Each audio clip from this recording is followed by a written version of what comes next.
Hey, what's going on? It's me, Mex, and I hope you're doing good. And today, I will review Hajime no Ippo's latest chapter, which is 1401, so let's get into it.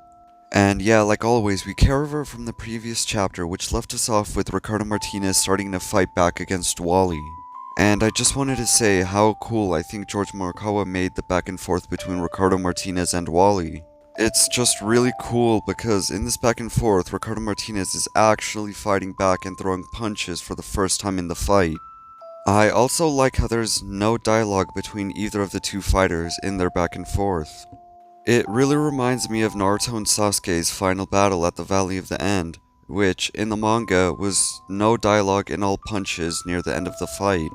I also wanted to point out how when Ippo starts talking to Miguel and Dankichi, they use an analogy of how Wally began fighting in little islands to being able to fight against the ocean.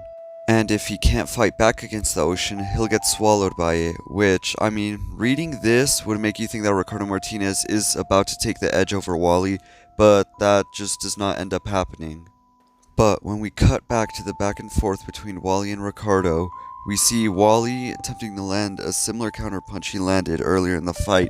However, Ricardo Martinez is able to see this and block it, which proves that Ricardo Martinez's observation skills are coming in handy at this moment. And something I really thought was kind of cool was when Wally inevitably ends up landing a counterpunch against Ricardo Martinez, it kind of looks like Miyata's Jolt counter. And after Ricardo Martinez is able to block this counter, this is the last that we see of the fight in this chapter. So I think we should move into the predictions for chapter 1402. But before that, I got my last prediction somewhat right. I don't know, I'll let you guys decide in the comments if I got it right or not, but for the meantime, I'll just say I'm 7-4. But basically, I think next chapter the round will end and something will happen in Ricardo's corner in which Ricardo Martinez will start to somewhat despise his coach for not letting him fight how he wants to.